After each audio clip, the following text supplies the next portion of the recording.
이렇게 몇 가지 방법을 제가 설명을 드렸는데 이 겨울철이 다가오지 않습니까? 큰 비용 들이지 않고 단열 효과를 조금 누릴 수 있는 제일 좋은 방법이 아닌가 개인적으로 그렇게 생각합니다. 영상이 도움이 되셨다 그러시면 구독과 좋아요 부탁드리겠습니다. 안녕하십니까, 집짓는 이박사입니다. 이번 영상에서는 집 내부에 단열을 하는 방법과 거기에 대한 장단점을 조금 설명을 드리려고 합니다. 저번 영상에서 주택의 단열에 대해서 제가 설명을 드리면서 외부에 단열을 하기 힘들면 내부에라도 단열을 해라고 제가 말씀을 드렸었는데 그 부분을 제가 자세히 설명을 안 드렸는데 거기에 대해서 문의가 조금 있어서 제가 자세히 설명을 드리려고 합니다. 이제 누차 말씀드리지만 외부에서 단열을 하는 게 최고 좋습니다. 그렇지만 외부에서 단열을 하려고 그러면 외벽 마감재를 손을 대야 되기 때문에 경제적으로 부담을 많이 되시니까 그러지 않고 비용을 좀 적게 들일 수 있는 방법은 내부에서 단열을 하는 방법인데 내부에서 단열을 하는 방법도 여러 가지가 있다고 생각합니다. 그 중에서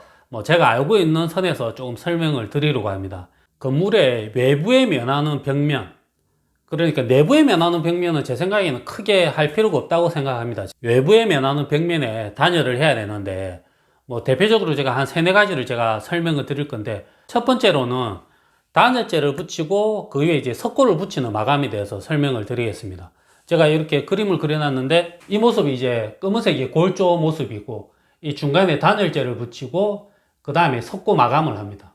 그렇게 한 다음에 이제 저희가 벽지를 마감하면 끝인데 많은 분들이 이 단열재를 어느 정도 두께를 해야 되냐고 제가 문의를 하시는 분이 계셨습니다. 이 단열재 부분은 저희가 신축 건물을 지을 때는 이쪽 단열 규정이 있습니다. 나중에 준공을 받을 때도 서류가 다 들어가기 때문에 그 법적인 틀 안에서 이렇게 저희가 집어넣는데 집에서 그냥 리모델링이나 보수를 하실 때는 제 생각에는 이 단열재는 상황에 맞게 붙이시는 게 맞다고 생각을 합니다. 어떤 상황이냐 그러면 집안이 조금 넓다, 방이나 거실 공간이 넓다 그러면 제 생각에는 이 단열재가 좀 두꺼워도 상관이 없다고 생각합니다. 그러면 한 5cm나 그 이상이 돼도 좋겠죠. 그렇지만 집이 좀 좁은데 5cm를 붙이고 이 바깥에 석고를까지 붙이면 이 붙이는 공간까지도 필요하기 때문에 이 벽면에서 한 7cm에서 8cm 정도의 공간을 잡아먹습니다. 그렇게 되면 내부 공간이 좁아지기 때문에 그런 상황에서는 내부 단열재를 한 3cm 정도만 한다든지 그렇게 유동적으로 하시면 될 것 같습니다. 그리고 또 여기서 중요한 게 단열재라 그래서 다 같은 단열재가 아닙니다. 저희가 흔히 알고 있는 하얀색 단열재도 있고 요 근래는 이제 회색으로 띄는 단열재도 많이 있습니다. 스티로폴 단열재를 말씀드리는 겁니다. 그리고 이제 아이소핑크라 그래가지고 보시면 핑크색이 도는 단열재도 있습니다. 이게 여러 가지가 있습니다. 좀 복잡하게 가면 압출법도 있고 비드법도 있고 그리고 이제 단열재가 두껍다 그래가지고 무조건 다 좋은 게 아닙니다. 그리고 얇다 그래가지고 다 안 좋은 게 아닙니다. 그게 비중도 있고 단열재 다 등급이 있습니다. 1호, 2호, 3호, 가 등급, 나 등급 이렇게 등급도 다 있기 때문에 그걸 일반인한테 전부 다 설명드리기는 상당히 어렵습니다. 그것까지 공부하시겠다 그러시면 인터넷을 좀 뒤져보시면 거기에 대한 자료가 상당히 많이 있을 겁니다. 그렇지만 그 공부를 하시고 시중에 단열재를 구입하러 가시면 그런 비중이나 이런 걸 다 챙겨서 단열재가 종류가 상당히 많이 있는데 그걸 다 구비해 놓고 있지는 않기 때문에 좀 그거는 잘 판단하셔야 될 것 같습니다.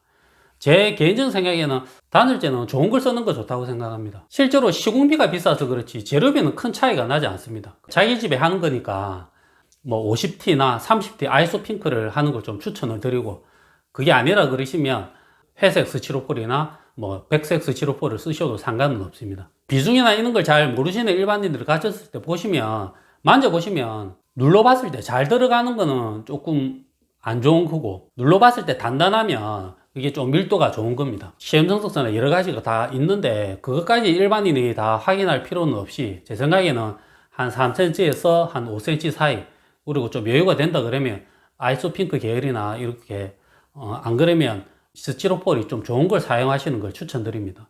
그리고 이걸 붙일 때 뭘로 붙이냐 이런 것도 문의를 하시는데 종류가 많이 있습니다. 예전에는 석고본드를 사용했습니다.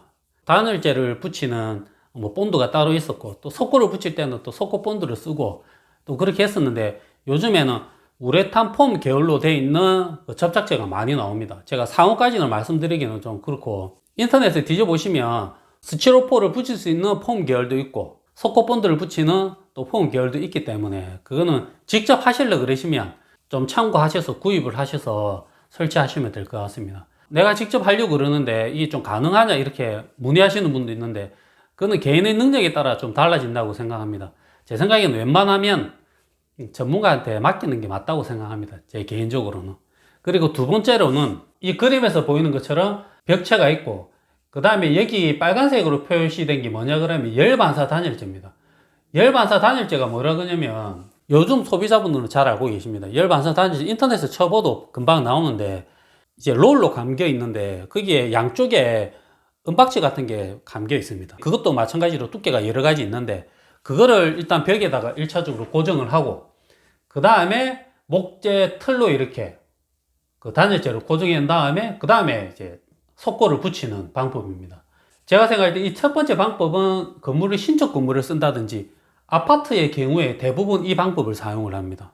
그리고 인테리어 하거나 이제 내장 목수들이 공사를 할 때 이 방법을 많이 사용하는데 뭐 어느 방법이 좋다 이거는 제가 말씀을 안 드리겠습니다. 잘못 말씀드리면 좀 오해의 소지가 있기 때문에 제가 어떤 방법이 더 좋다까지는 말씀 안 드리고 이런 종류의 방법이 있다고 제가 설명을 드리는 겁니다. 그래서 이 열반사 단열재를 붙이고 목재상을 붙이고 이렇게 석고를 붙이는데 여기에서 주의해야 될 게 이 방법을 사용하실 때 열반사 단열재를 이렇게 안에 붙이고 나면 이 목재상을 고정을 하기 위해서 어떤 분들은 이 단열재를 뚫습니다. 단열재를 잘라 가지고 이 목재 틀을 고정을 합니다.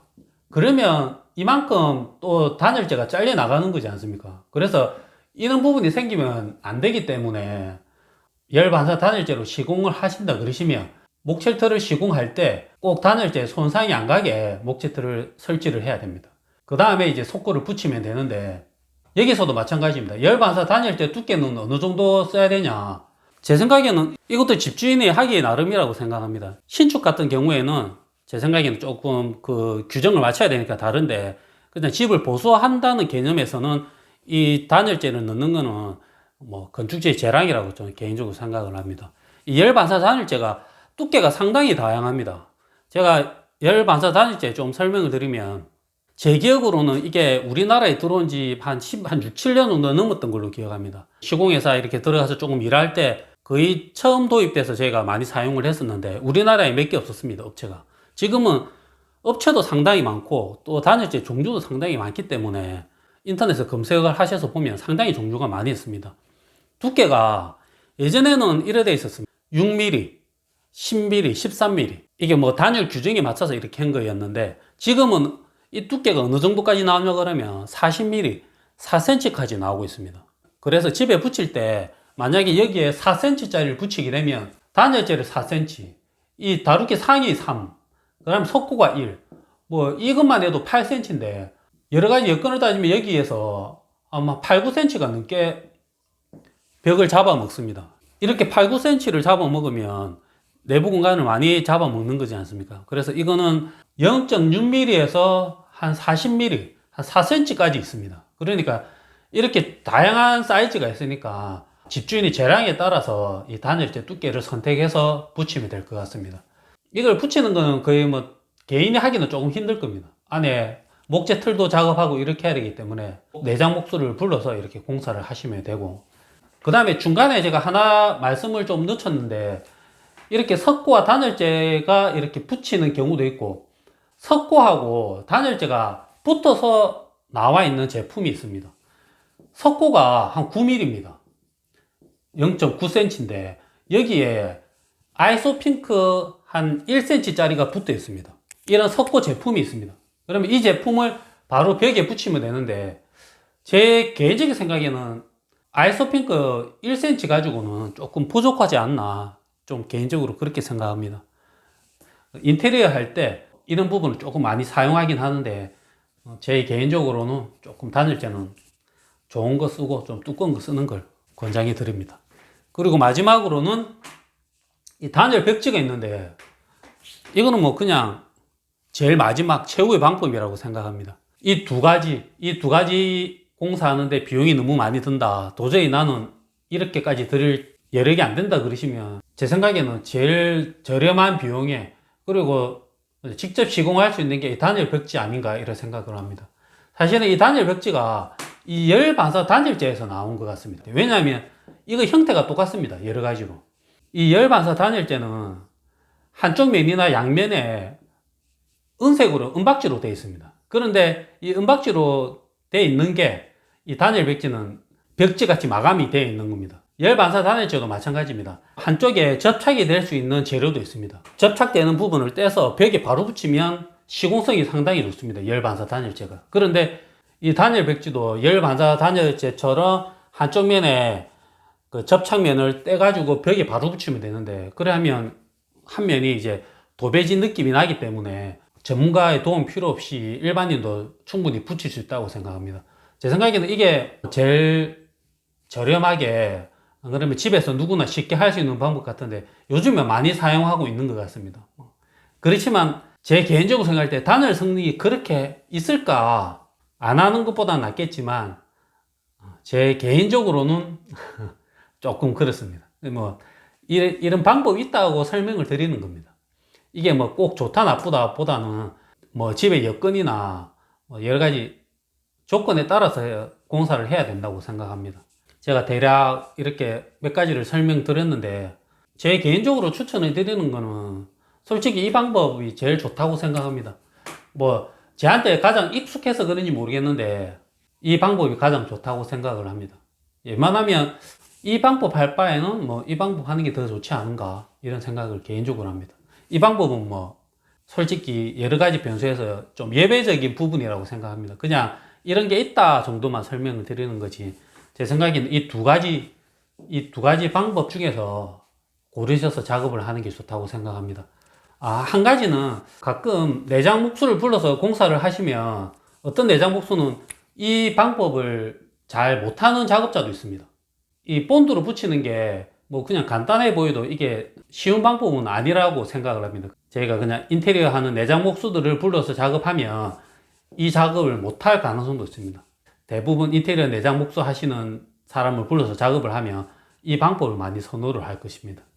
이렇게 몇 가지 방법을 제가 설명을 드렸는데 이 겨울철이 다가오지 않습니까? 큰 비용 들이지 않고 단열 효과를 조금 누릴 수 있는 제일 좋은 방법이 아닌가 개인적으로 그렇게 생각합니다. 영상이 도움이 되셨다 그러시면 구독과 좋아요 부탁드리겠습니다.